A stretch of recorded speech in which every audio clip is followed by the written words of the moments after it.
Hello, ladies, and welcome back to the Empow Her podcast. I'm your host, Leslie Steager. Today, faith is going to meet the very raw and real moments of motherhood.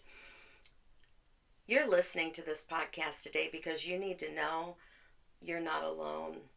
Whether you're holding a newborn, you're healing from a birth experience, or you're walking through the fog of emotions of postpartum, or just wondering if anyone else feels the way you do, this space is for you. Postpartum depression is real. It's hard. And yes, even as believers, we can find ourselves in that dark valley. But here's the good news. Jesus meets us there. In our tears, in our questions, and even in the silence, God is with us, even though sometimes it may not feel that way. Through honest stories, scientific studies, biblical truth, and grace-filled conversations, we'll walk this journey together today, hopefully toward healing, hope, in the heart of Christ. I'm excited to have my guests with me today. First is Brittany Cole. She's the wife of a dynamic minister at ALC, Dallas Cole. Together, they were former youth leaders. They have three wonderful young sons. And Brittany's going to share her story of a year-long bout with severe postpartum depression. She's going to walk you through that, what that felt like, how she didn't even know what was going on. She didn't feel God, and she didn't even talk to him for a year. We also have back with us today Elizabeth Dziaba. I call her a psychology queen at ALC. Elizabeth has her bachelor's degree in psychology. She has her master's in U.S. history with a focus in psych history. She loves the way the brain works and why we humans deal with what we deal with. Elizabeth, too, went through some pretty severe postpartum depression. So these ladies are going to share their stories. I have a little bit of a story. Mine, I think, was more baby blues. But we just want to have that open conversation so that you know you have people who understand what you're going through. So we hope this helps. And with that, let's jump right in. Hi, and welcome back to the podcast. Today, we are addressing a topic that many Christian women face, but very few talk about, and it's postpartum depression. Whether you're a mom, a friend, a pastor, or simply someone wanting to know more, this conversation is going to be for you. And I am so honored to welcome our guest for today. We have with us Brittany Cole. Brittany is the wife of one of ALC's greatest ministers of all time, Dallas. I'm a fan. And she has three adorable boys that are all boy. A couple weeks ago, whenever that was, Jude was up on the platform, and little oh, Becca and Landon's Hudson. They were up there and they were playing with Buzz Lightyear, and so I had to get out my picture that I had posed with Buzz Lightyear at one point. So I'm doing this and I'm telling them to in front of them. I think I'm their hero now. Probably. I really do. Sure. Anyway. I'll have to ask him about that. Brittany, welcome today. Thank And you. of course, Elizabeth is back. Elizabeth Dziaba, she's our resident psychology expert. I'll give you that. You want queen? What title would Queen, you like? definitely. Queen's good? Okay. Our resident psychology queen, Elizabeth Dziaba. And Hello. my daughter. And then Elizabeth also has our very first grandbaby, Isabella. She's 3 years old. And these ladies and I have experience with postpartum depression. I think mine was more baby blues, though. I think. But we're going to get into that. And Elizabeth, start us off. Tell us, define what is postpartum depression and how is it with baby blues? Clear that up for us. Okay. So when you have a baby, when you're pregnant with the baby, your body produces estrogen and progesterone to keep the pregnancy going, and within hours of you giving birth, those levels drop just dramatically. So you go from having all these hormones to having none of these hormones. Your body starts producing prolactin to breastfeed, but that makes you tired. It produces cortisol, the stress hormone that we learned about last time, because you're not sleeping, you have a new baby, you're trying to figure everything out. And then it also can release oxytocin when you bond with your baby, when you feed your baby. But in some cases, if your stress is too high, it won't release it, or it won't come up to the level that you need it to feel the effects of it. Some medical conditions can also prevent oxytocin from being released, like Hashimoto's.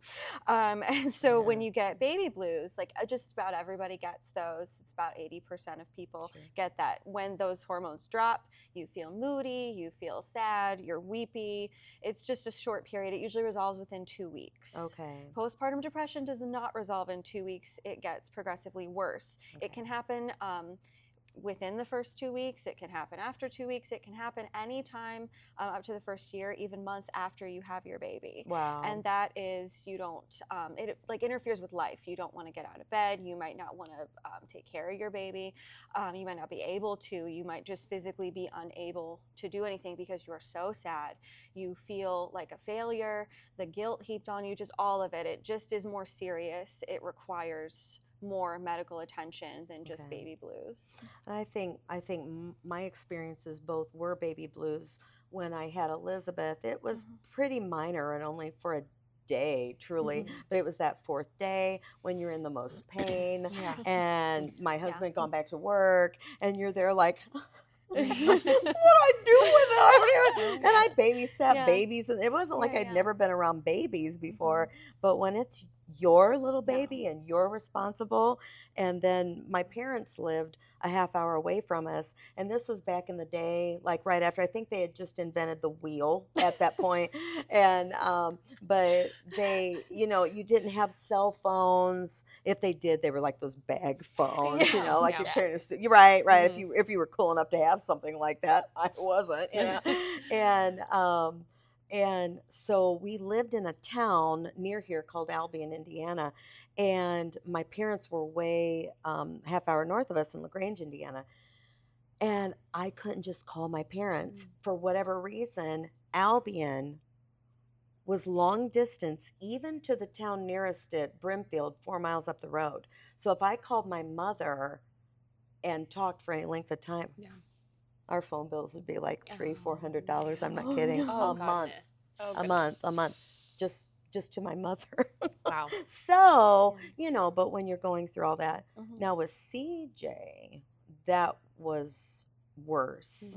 I had some people close to me that they were pregnant at the same time, and then I got pregnant, and I think that someone felt maybe that it was in competition of them.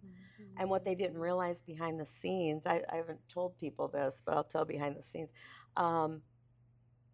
My having Elizabeth was a difficult delivery. And then my husband, he went to work in the dark. He came home in the dark. So I was just by myself all the time. So I really raised Elizabeth on my own, if you will, with sugar daddy. The money was coming in, but it was just me and Elizabeth. She's my best friend. Sissy, weren't you my best friend? Yes, you were.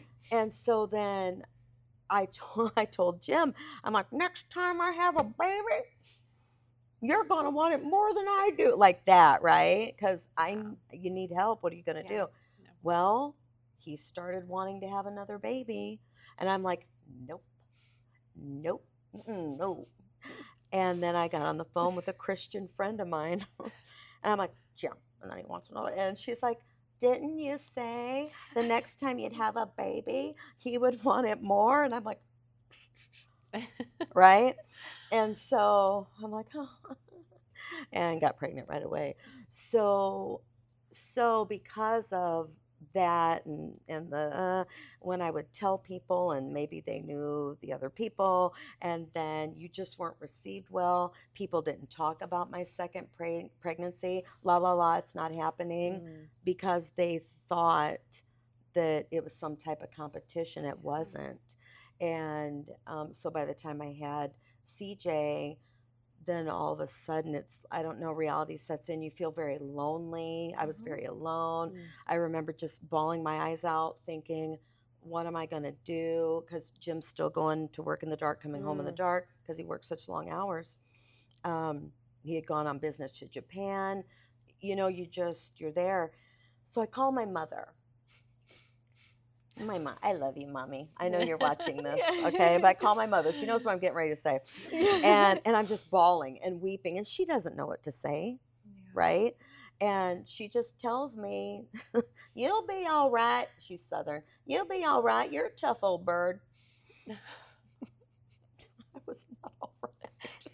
Not what you needed to hear. I was not all right. Yeah, well, like, yeah, it does. No. We don't know exactly why postpartum depression sets in for some people, but it does contribute if you don't have that support system that you need at that time. Okay. And how does it, and then I want to give a shout out, Cousin Gina. I'm going to send this one to you because if it weren't for Cousin Gina, who called me right after my mom told me to be a tough old bird, if it were not for Gina, who worked in lab, she's a lab manager, lab draw, a phlebotomist, and she happened to call me right after it, and I am sobbing and sobbing, and I don't understand what's wrong because I have these beautiful babies, and I should be joyful, and what's going on? I didn't understand, and then she's like, honey, you just have a little postpartum going on. I'm like, what's that? But had it not been for Cousin Gina and her talking to me, I truly don't know where I would have been after that because I had that lifeline then that she could explain the medical side of things because she was in the medical field, right? Yeah. Brittany, I know Elizabeth had postpartum. Like I said, I think mine was baby. It could have been some postpartum with CJ. I don't, because it was severe for a little bit. But I came out of that on my own, if you will, with the help of Gina. Yours was bad. Yours was severe. Severe, yes. Yeah, it was pretty bad. And it started out as the blues. Okay. And I remember being in the hospital when that first sort of wave of sadness hits. Yeah. And because I was very happy up until that point, even through like labor. Sure. I was so excited to meet him. Yeah. And was this your first child? Yes, this was after Elias, our first. Okay. And they were wheeling me back to my recovery room, and I was holding him, and it hit me like a ton of bricks, just this sadness. And it kind of caught me off guard. Sure. And that continued throughout the hospital stay. And then when we got home, I had moments where I was happy and I'm like, this is my baby. I've always dreamed of this.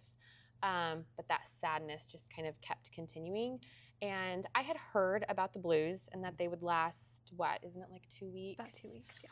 And so I'd heard that. And so I'm like, okay, if I can get through these first 2 weeks, I'll be okay. Mm-hmm. And the 2 weeks passed. And it just kept getting worse. Oh, no. And, I sat there a lot of times and I'm like, I have no reason to be feeling this way. Mm-hmm. I didn't have a traumatic birth. I didn't have a traumatic pregnancy. Like, honestly, we didn't struggle with infertility. And my heart goes out to those that do. Right. And so we were very grateful that we didn't. So from getting pregnant, all through pregnancy, labor, delivery, even recovery in the hospital, was textbook, perfection. Yeah. It was a dream, and so I had no reason to be feeling this. I couldn't pinpoint. Sure. But we did have feeding issues. I had my heart set on that I was going to nurse my baby. Sure. There was I remember telling Dallas this, there was no plan B. It was plan A, and that's how it was going to be. My baby, I was going to feed my baby from my body. Yeah. But I didn't prepare for that. So I didn't do any research. I was just like, this is what I'm going to do because it's natural and that's what you're supposed to do. And so when we had issues with that, and that's the only thing that I could really at that point pinpoint as to why I was feeling this way. Yeah. And we also think he may have been colicky. Sure. Never got him diagnosed. I was too scared to take him in. But I don't want to know. I don't wanna know. But that lasted for probably a couple weeks of him just screaming at certain points of the day. He didn't sleep well, and so just all of that sort of like compiled, and it lasted a lot longer than those few weeks. Wow. So wow. Yeah. I know Elizabeth was colicky for 2 months. Oh. 2 months. And I didn't understand. And I would walk the floor with her at night from 10 to 2 in the morning, 4 hours. And her dad would be sleeping because we talked about this last time, because men do. And but he had to work, and you're at home, you're a stay-home mom. But I would have to put her face down like this, hold her tummy, and she'd be going wah wah wah, wah as I'd walk and bounce her, and then only to realize, because I did breastfeed my babies, what I ate, she ate. And I had started having the cruciferous vegetables and salads, and it wreaked havoc on her tummy. I had no idea.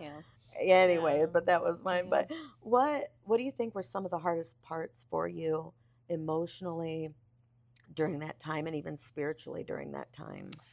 Emotionally, probably just not knowing what was going on in my body. Yeah. Because you thought, I'm supposed to be happy. Yes. I have this new baby. Everything was perfect. Nothing's wrong. Yeah, there wasn't anything wrong other than like the little bout of possible colic that he had and our feeding issues. There wasn't anything.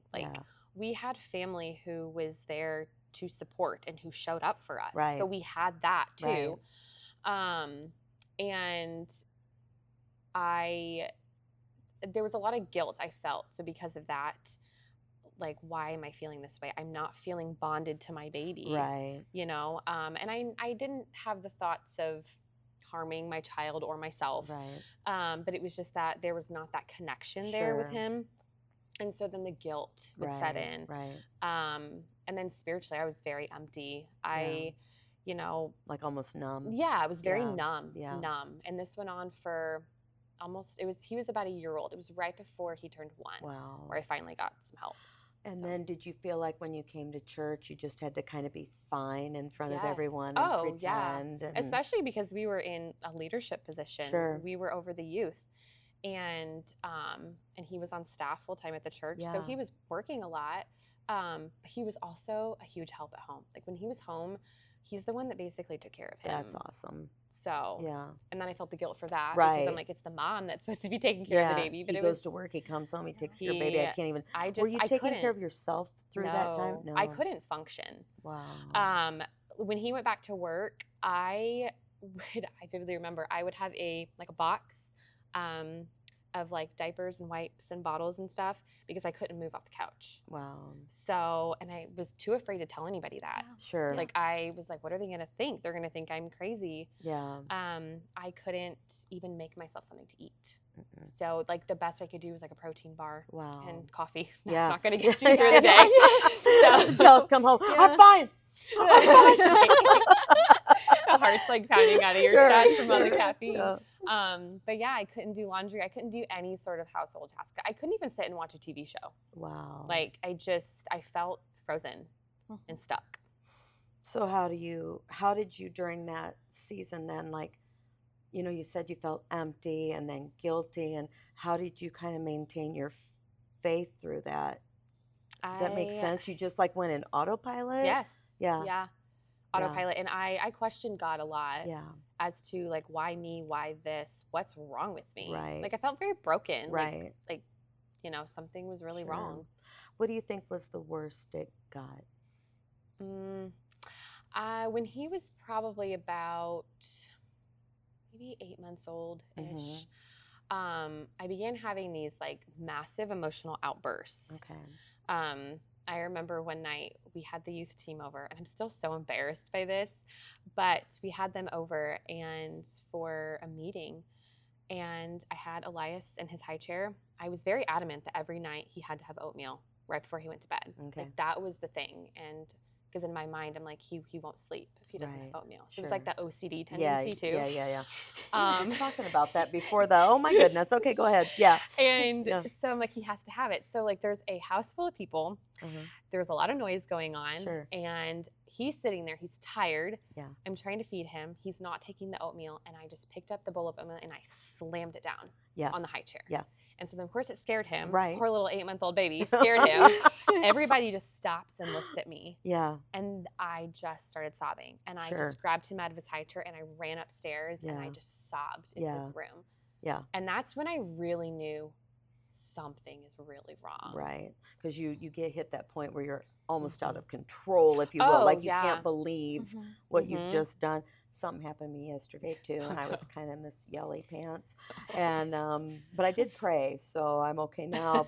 But you can tell when that stress gets to you, and you just don't know what more to do, and then you feel guilty, and then you repent, and I get what you're the saying. Shame sets in. Did you have a scripture like any particular scripture or passage of the Bible that you kind of held on to, or was it just like this is a void? And honestly, in the thick of it, it was just a void. It wasn't until I finally started getting some help that God started showing me things. But in the middle of it, I don't even think that entire year I'd never opened my Bible. Sure. I don't even think I talked to God. Right. In that time, I would come to church and it was like completely numb through it all.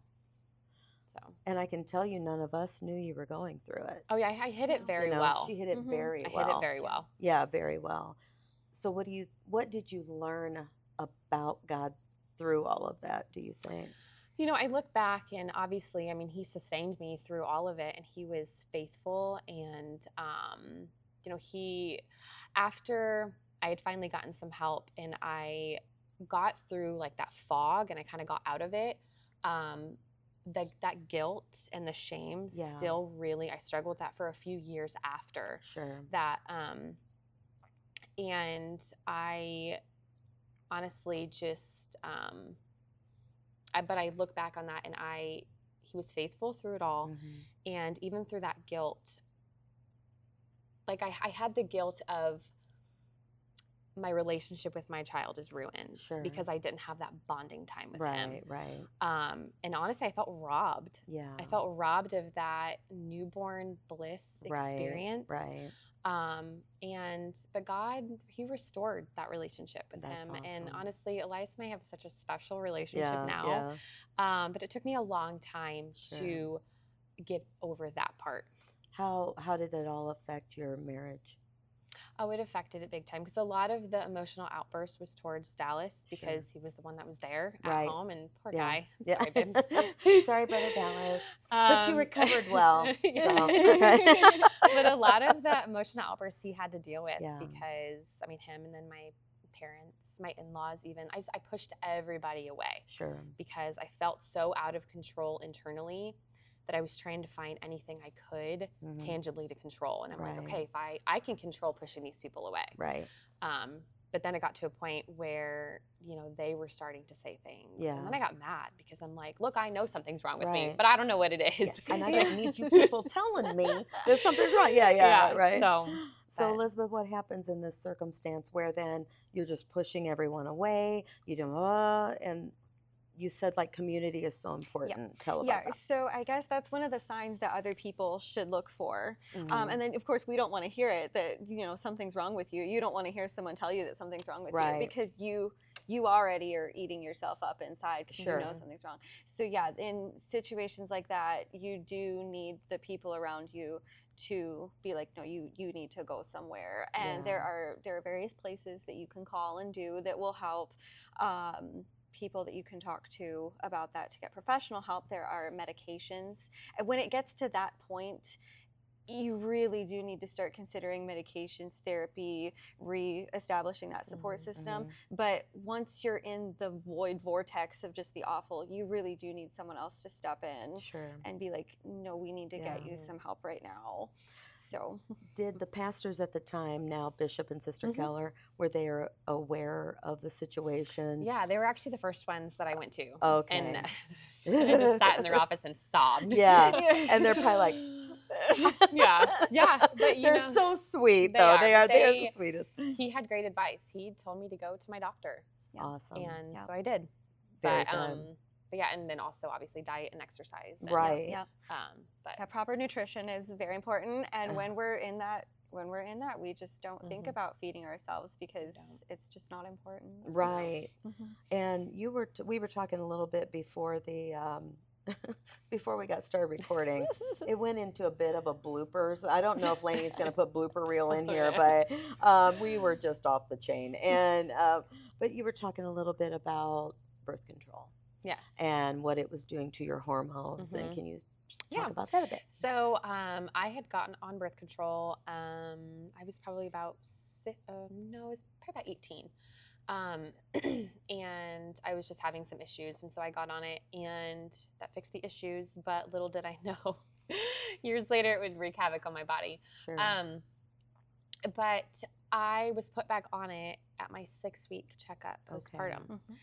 And so obviously, like, you know this from a scientific side, like your hormones are still trying to balance out, and it can take, I've heard, up to a year and a half, sometimes even 2 years for your hormones to balance back out. And I really think that was a major contributing factor. Wow. Because my hormones were already out of whack. And then I started putting artificial hormones in my body. Sure. And I think that just exacerbated the problem. Right. Yep. Most birth control pills, most of them, how they function is they make your body think it's pregnant. So you don't ovulate because your body in the brain is like, oh, well, I'm pregnant. I don't need to ovulate. Right. So it's introducing hormones into your body that aren't normally there. Wow. Yeah. Oh, my goodness. And so as soon as you start taking those, it just so blows up. Oh, yeah. And it was after that, after I got back on them, that everything got worse. Oh, wow. So really, really consider before taking anything like that when you're do a lot of research. And we are not saying don't take birth control. Yeah, no, I'm not saying that at all. That was just my experience. It affects everybody differently. Right. But I didn't do well on it either. Sure, yeah. So got 2 that didn't. I was on same as you, but I was I think 16 maybe because I had problems with menstrual cycle and all that and everything, but I didn't have any problems at all, you know, so it affects people differently. So please consult your medical doctor. Yes. Right. So, Elizabeth, what was your experience like in postpartum? So I did not really have a textbook pregnancy or birth. We talked a little bit about that last time as well. I had a lot of complications during my pregnancy, and then I had a very, very, very rough birth as well. I think it was the next day when it really like hit that sadness hit you like a freight train. And they just told me to watch it and make sure it didn't get any worse. And I had her on Monday. And I think by Friday that week, I was like, something's wrong. And it's not just, I have baby blues. It was like, I would sit there and just, you could not stop crying. Right. I was shaking, like it was too bad. So I called my doctor and I told him, I was like, something's not right. Like something just is, it's not okay. And so they gave me a script of Lexapro. And I was taking that for a while. I think the Hashimoto's really contributed to everything. Because I never felt that, where they say like, oh, when you nurse your baby, you just feel that endorphin release. I never, ever felt that endorphin release ever. And then I also had feeding troubles. I was able though to exclusively pump. But then she also had stomach issues. So she had to be on 1 to 2 bottles of a special formula every day as well. And so when you would tell people, well, my baby's combination feeding, then they'd be like, ow. Oh, yeah. They give you they give you like the look of like, oh, okay. And so if you were ever in public and you got out the formula bottle, because it was time for the formula bottle, they're giving you the side eye and being like, oh, I breastfed my babies. Okay. Good for you. I do too, sort Good of. for you, Sally Sue. scared, but yeah, there was always that there. Yep. And I think though mine didn't get, like, I was pretty okay for a little bit. And then about March, it just hit out of nowhere. Like, so about 2 months and later. about 2 months later. After she was born. And I had said no to the birth control because I had taken it before I got pregnant and was on it for about 6 years and started to just have all these weird problems. And so when they offered it, I think they offered it to me at my 4-week appointment. Oh, wow. I think. But I could be wrong, and it may have been 6. But they offered it pretty early, and I was like, no, I don't want to go back on it again. And just something hit about March, and I think it got the worst in April. I felt like I just felt like everything I was doing was wrong. She would cry all the time because she had the stomach issues, which we had. The formula for, we had gas drops, like we had everything for it, but she still would just get so upset, and I'd have to sit with her and go like that, rock her back, go like that, for like 45 minutes before she'd get any relief. And it was rough. She had trouble burping sometimes. Like she just had a lot of trouble in her tummy. And it just got to me after a while that I was like, well, I'm obviously terrible at this. So, and it just kind of compounded and spiraled into awful. Eric was also working an awful lot. Now, he wasn't working quite as late as Dad did when I was little, but he'd go to work at like 6 in the morning. And he'd get back around 5 or 6. So it was like, he's gone a long time. Sure. It's just me and the puppies and the baby. And you were coming over for a while, and then some people told you that. We'll tell that story. Yeah, some people told you that you were doing a disservice to me by not allowing me to get used to doing everything myself. But where I had such a bad pregnancy, bad birth, I have the Hashimoto's, which at the time was not regulated. It is now, thank you.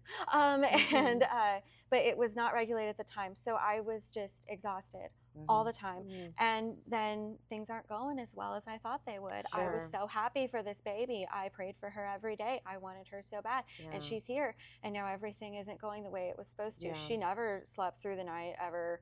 Like even up to, I think she was about 3 when she started sleeping through the night. But like like she yesterday. Just, I think she started yesterday. Like in February. And it was just so hard. Your experience was very different than your expectation. It was so Yeah. different from the expectation. And so eventually, where things are just not going well, I was like, well, maybe she'd be better off with a different mom.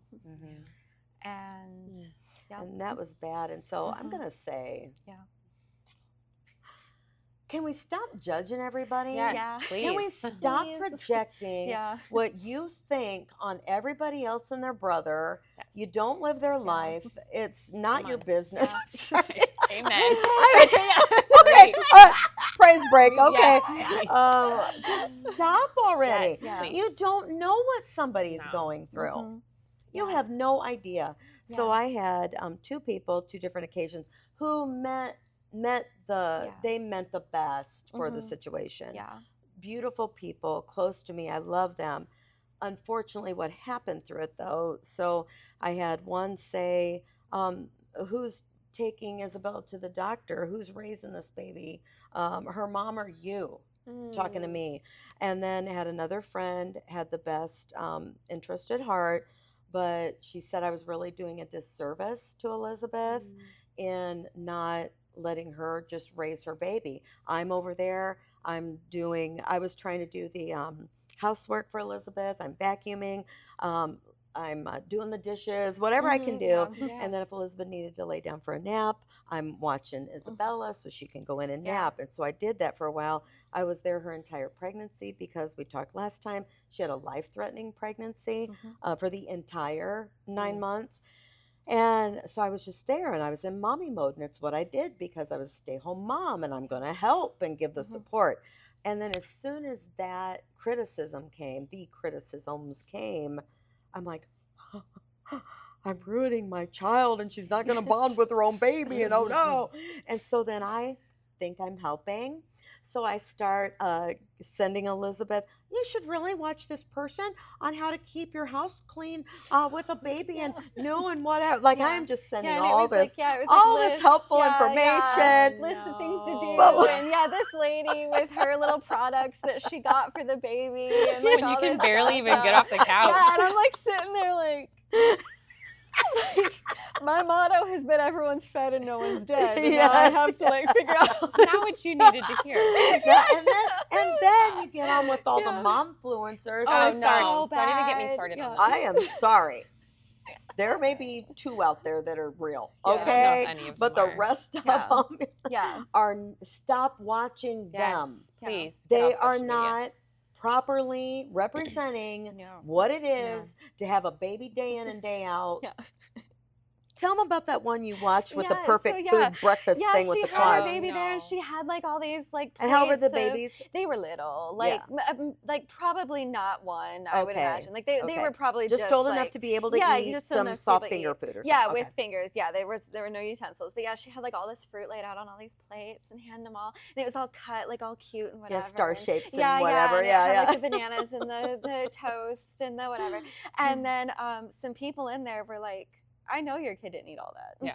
And I was like, oh, really? Like, because then I'm sitting there like, well, Izzy doesn't like to eat all that stuff. No. And she doesn't eat that much food. And then I'm like, is she not eating And enough? so Elizabeth starts hating herself. I start hating myself because you're and a bad panicking mom. that I'm not feeding her enough. Yeah. And she's always been kind of skinny. She's always skinny. And so you're like, is she not putting on weight? And you start to panic.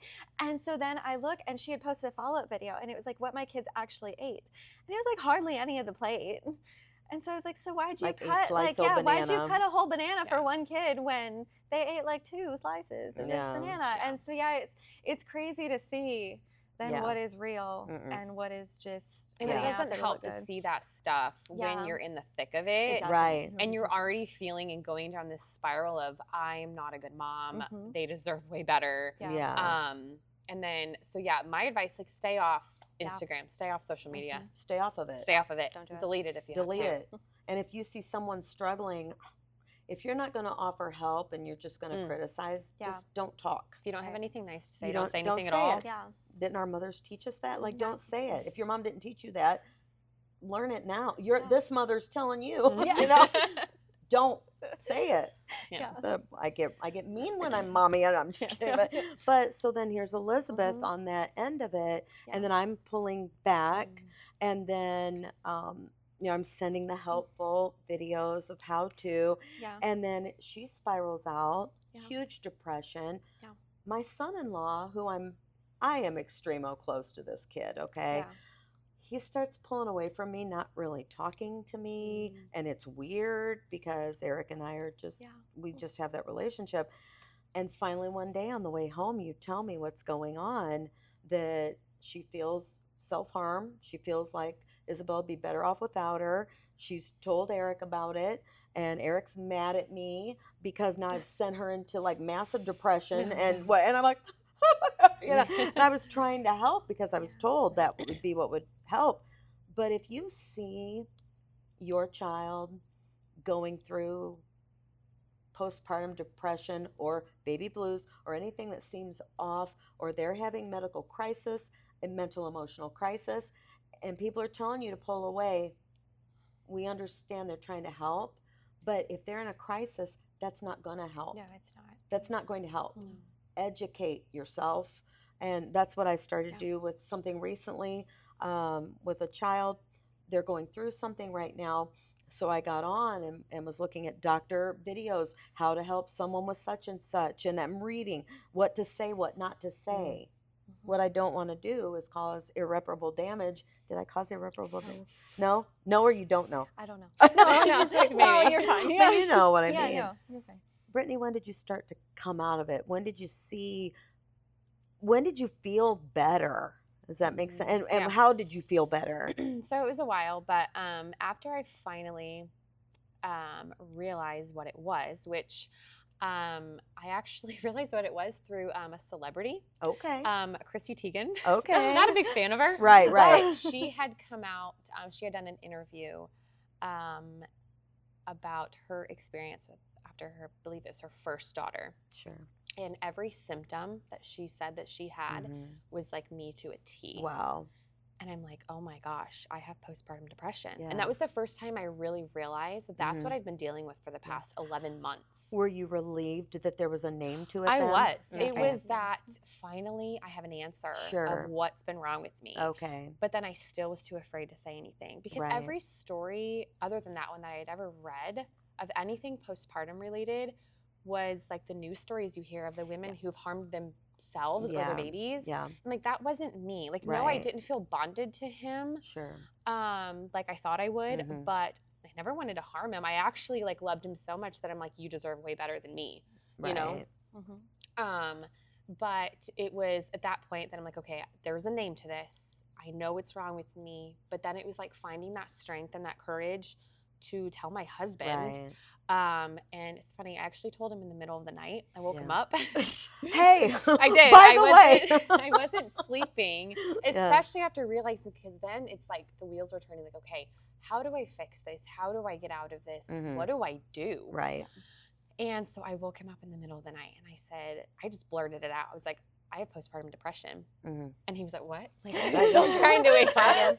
Excuse me. And so he was so sweet and supportive. And we just spent the rest of that night just kind of talking it out. And I just let it all, everything for the last 11 months, every thought, everything that I had been struggling with and dealing with, I just let all of that out. And like after you emotionally dump on somebody, your body feels like physically exhausted. Yeah. And that next day, like I couldn't even get out of bed for work. Wow. And I just remember standing in the shower and I was sobbing and just crying out to God. And I was just like, first of all, like, I'm sorry that I haven't come to you, but I need help. And was that the first time you really cried out to God then at that point? So it releases, you realize what it is. You told Dallas. Dark comes to light, and then here, Jesus, like, okay, I can. He's like, all right, I'm here. He's not going to force himself on us. Yeah, right. So, finally, like, I invited him into that space of where I was, and to that part of me that felt so broken. Right. And then I started opening up to more people. I went to my doctor. She prescribed me medication, and I remember when I walked out into my car after that appointment. I sobbed because I was like, I didn't want to take it. Sure. But she had told me also, she said, before you take this, she said, I want you to do these things and see if that helps first. Okay. And if that doesn't help, then, you have something to take. Good. And so her tips were, make sure you're eating. And I wasn't eating well. Even up to that point at almost a year postpartum, I was not eating well still. She's like, get outside, move your body, exercise, and talk. You have to talk to people. Find, your husband, your mom, a friend, like somebody that you trust, and just start talking, journaling. Right. You've got to get it out of you. Yeah. Because a lot of the things that I was internalizing, it's like, because I was also having a lot of anxious thoughts too. Sure. And she's like, you have to basically speak the truth about those. And so once I started doing all of that, God started to heal me, and it was a journey, but that's awesome. I love that. So. Elizabeth, Brittany kind of touched on the subject, and you had told me that once postpartum goes too long, and it can develop into postpartum psychosis. Can you explain what that is? Yeah, so it's basically just psychosis as the term is where like you don't have a proper perception of reality anymore, and so it's where the moms end up kind of doing stuff like that to their children. Like there was one story where the mom had hurt her baby really bad and put the weapon in baby's hands so that the cops would think the baby did it. And baby was definitely not old enough to do that. So it's where there's that flip there where if it doesn't get treated, if it is severe enough, it can develop into that. I was watching a TED Talk and there was a gal on it, her name is Auburn Harrison. And she had gone into the postpartum psychosis, and it just got worse. And she was hearing voices, and then one like bad, like just every day, hurt yourself, hurt your kids, whatever. And this was with her third child. This happened, and so I don't know if she experienced it with the other two or not, but had let this go. Finally to a point where she's hearing singe their clothes. It was overnight and just over and over, singe their clothes. And she said this voice was telling her to burn the house down and get rid of her children, you know. And so she had to, once she realized, kind of in that moment, I guess she realizes what is going on. I don't want to hurt my babies. I love my babies. She had her husband, I think, hide the matches and then hold her hand that entire night until they could get help the next day. And maybe we can have Jody link those. It was Auburn Harrison, and the other was Camille Meda, where she was talking about her mantra has become, stay on the road, Camille, stay on the road, Camille, because something tells her if she will just drive off and hit that tree, it'll all be over. Stay on the road. Powerful stories. I could cry for those people. I can't even imagine what that's like when you're hearing that over and over again. My goodness. You know, I was looking up too, just an example of someone who dealt with this in the Bible. And there's no one who's dealt with that. Now, there are women who, like Hannah, you know, in the book of Samuel, where she's got this deep emotional distress before and after childbirth, right? She wants that baby so bad, and then she gets the baby, but she had promised him back to God, so she takes the baby, you know. So there's distress there. There's Rachel, right? She tells Jacob, no, Rachel. Yeah, Jacob. She tells him, sorry, brain freeze, give me children or I die. And then sadly, you know, she has Joseph, but then she has Benjamin, who she named Benoni, which meant child of my sorrow. And she died in that childbirth. Job's wife, all the kids are taken away from her in one fell swoop. And then she's telling Job, just curse God and die. Like, you can see the anguish. And kind of the closest I could find were the two women that have gone before King Saul, right, in First Kings. And the one's baby dies overnight, and so she switches with the other baby. And then when Solomon's going to be, did I say King Saul? Did I say Solomon? Solomon. I don't know if I said that wrong, but it's King Solomon.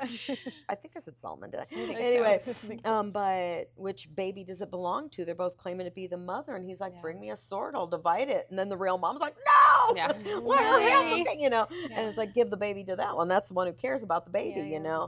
And so, but that was the only stuff that I could even find that was even Eve, I mean, she was the first mother to lose a child. You know, exactly. Was murdered by the other I was child. the same her other child's the one that murdered him. So that's, I had read Women of the Bible. It's all the women in the Bible, and it's like a Bible study, like hardcover. It's about that thick, and it talks about Eve, very first one, because you know, first woman and all, just first one they talk about. But where, like Elizabeth said, to be the mother, I mean, you've got no one else with you helping you through anything, and then lo and behold, your boys get bigger, and your son is the first murderer in the world, and your other son's the first victim of murder in the world. And that just, so Abel is dead and gone, Cain gets a mark on him, and he's got to leave the town, you know, and then it comes along, and she has Seth, and that was when men started to praise God. And so but I can't imagine that heartache, you know. What would you say, either of you, both of you, whoever wants to answer it, go for it. What would you say to the mom listening who feels invisible and exhausted, but they're afraid to speak up? I mean, I was there, and know that you're not alone. There are so many women who have been in those same shoes, and every woman's experience is different, but that doesn't mean yours doesn't matter, and it's okay to get help. That's good. Yeah, I guess I'd say like the same thing, but if you'll feel a lot better after you tell somebody what's going on. There'll be that release of it's not gonna eat you up anymore. A lot of people go through this, and then I was gonna say something. There's no shame in asking for help, in realizing I can't do this myself. I need someone to help me. There's no shame in that. It actually it takes a lot of strength of character Yes, to be like, I can't do this, especially now when you're supposed to have it all together and you're supposed to just be happy all the time. And I think as Christians too, we're not supposed to go through these things because we're just supposed to always do everything, you know, correctly and always rely on God and never have a bad day. And, you know, I think there's that pressure to feel that way, but you will feel better if you ask for help and you just let it out. Right. And if the first person you go to isn't helpful, they don't know what to say. Go to the next person. You will find somebody. You will find someone who cares. Yeah. How do you think churches could better support women in their early motherhood journey, maybe in crisis like that? Because I know, like they're saying, as Christians, just pray about it. Yeah. It'll be okay. Have you talked to Jesus about that?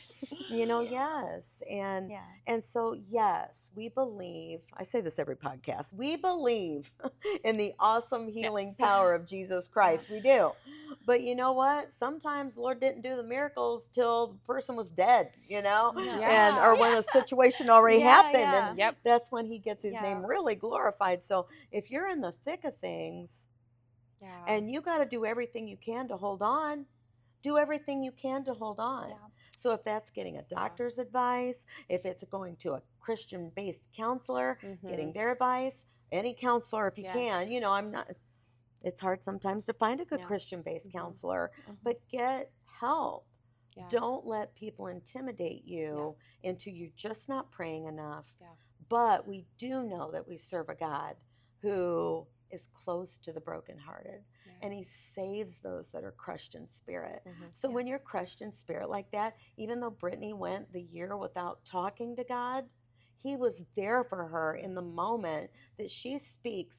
He shows up and he's there. So what do you wish churches would do? I wish they would stop saying pray harder, have more faith. But I do think that the more that women talk about their experience with this, especially in the Christian circle, I feel like the more people are aware. And so it's not, like even almost 9 years ago when I went through this, I feel like it's improved a lot. And there's a lot more awareness now than there was even then. But honestly, just community. What's the scripture? Woe unto them that when they fall, there's nobody there to pick them up. To pick them up, where better that two should walk together. Yeah. And so that community, like finding, like helping a new mom find a connection, find another mom, or even just another lady, somebody that they can connect with and talk with. And how do you think, what would be the best way? I come up, I see you're in postpartum depression. What do you wish I would pray for you? What do you think you would tell us? Like, you see somebody in postpartum depression and they're not, or they've closed everybody off. What should we pray for that person? You know, because I know people are like, heal them. They might be rebuking a devil. I don't know what they're doing. But what would you want to do? Don't rebuke a devil if somebody's battling postpartum depression. Do not. Okay. Then they're just going to feel like then they're demon possessed. Right. It's not. Don't do that. Yes. What would you say? Pray for your strength. Pray for your, you know. I would say strength and maybe the courage to actually say something to somebody. Sure. Yeah.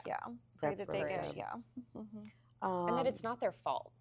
Yeah. It's not their fault. It's not your fault. No. It's not your fault. You're not a failure. You haven't done anything wrong. Yeah. You are a good mom. Hormones are going wild. Yes. You are a good mother. Like Elizabeth said, fed not dead. That's your goal for the day, okay? Right? Yeah. Oh, my goodness. Elizabeth, what are the signs and symptoms that moms, families should look out for? The things you'll want to look out for past the 2 weeks, because in the 2 weeks right after, you'll probably notice crying and sad and all that stuff. But you'll want to look for lots of crying, loss of interest in things that you used to like in your baby, in your spouse, in your family. You'll want to look for feelings of hopelessness. If they say things like, well, I just feel like I'm a failure. Guess I didn't do a very good job there. That's kind of things that should set off some alarm bells. I know babies, of course, don't sleep a bunch, but if someone's not getting enough sleep, if they look extra tired, if they're losing weight, loss of appetite, stop going to family functions, all of those things, trouble concentrating. You talk to them and they're just like, yes. What? Yeah. You know, like just something like that. Even something as simple as that would be something that you might want to address at that point. Do you have any books or podcast websites, that people can go you really recommend for someone who's struggling or sees someone struggling?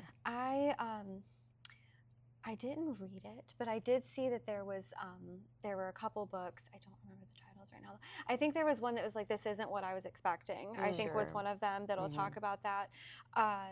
I didn't read it though. I probably should have. It probably would have helped. But sorry, caught her off guard with that I saw one. it in there. But I know like psychologytoday.com has a therapist directory where you can type in postpartum depression and it will get, or any psychological condition, and it will give you a list in your area, in your state, of any therapist that specializes in that. There's also the postpartum. It's a worldwide hotline that you can call 24/7, and they will give you resources, tell you what to do. There's of course 988, which is the U.S. Suicide and Crisis Prevention Hotline, and then your OB, your doctor, anybody will usually have a list of local resources that you can get as well. Very good. Maybe we can link some of those sites down below. Lainey, can you like flash the numbers on the screen or anything? Is that some? We could list them below too. So whatever Lainey wants to do. We are. It's Lainey's world. We're just living.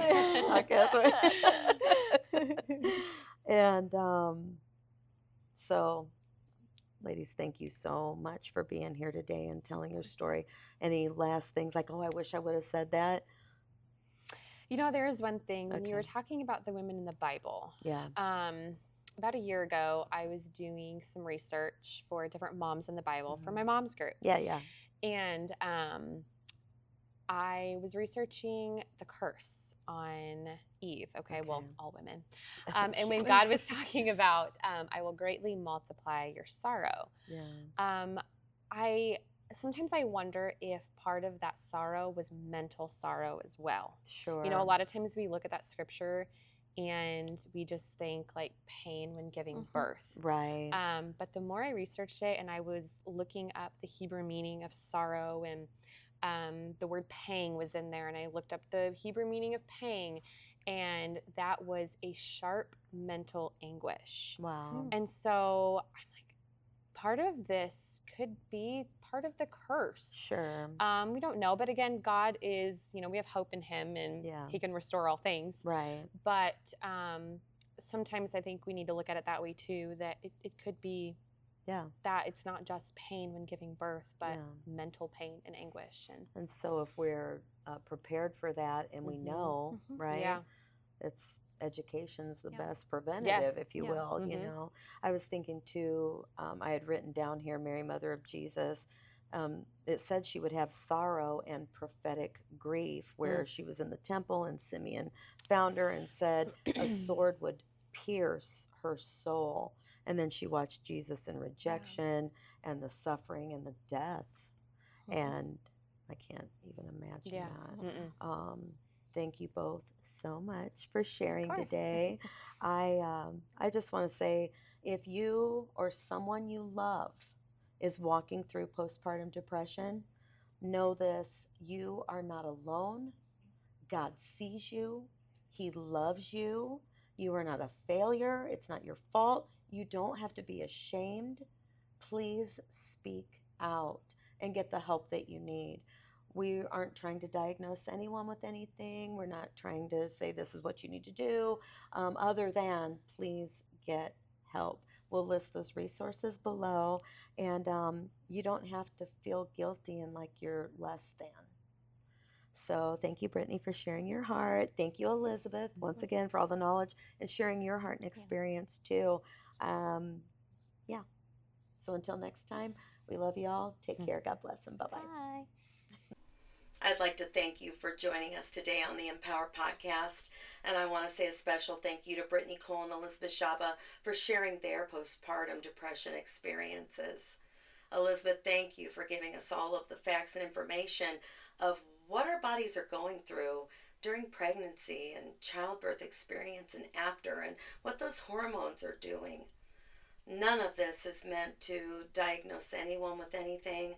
Please, if you're suffering from any of the symptoms Elizabeth described, or if Brittany or Elizabeth's or even my experiences rang true with you, please seek the advice of your medical care team. And if you're struggling with postpartum depression, please remember you are not broken and you are not alone. This season doesn't define you. God does. And He calls you beloved, chosen, and held.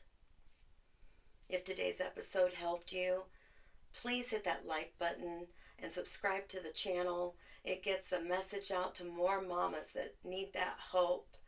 Please share it with a mom that you feel could benefit from this information and give her the message of hope. And if you're struggling, please don't hesitate to call your doctor, to find a trusted Christian-based counselor to talk to. Reach out to your pastor and wife or someone in your church community, a trusted friend. Remember that healing often begins when we stop hiding and we start talking, just like Brittany did. When she finally realized what was going on and she told Dallas, the floodgates of healing opened up for her. And then God met her there. He was always there. He really was just waiting for the conversation. So until next time, you keep clinging to grace and resting in the truth and trusting the one who promises, I will never leave you nor forsake you. You are seen, you are loved, and your story matters. So until next time, Mama, we'll talk again soon. Take care, God bless, and bye-bye. Okay, Thank you. Okay, we're going to get started. Okay. Hi, and welcome back to the podcast. I'm so sorry. I just did that when you what just did started. You do? Elizabeth. Lainey, cut that out.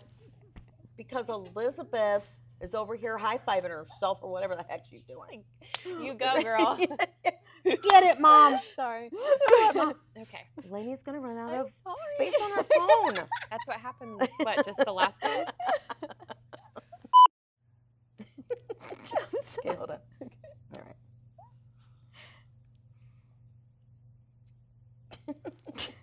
Okay, hold on. We'll get the giggles, won't be able to. Okay. Come back to center.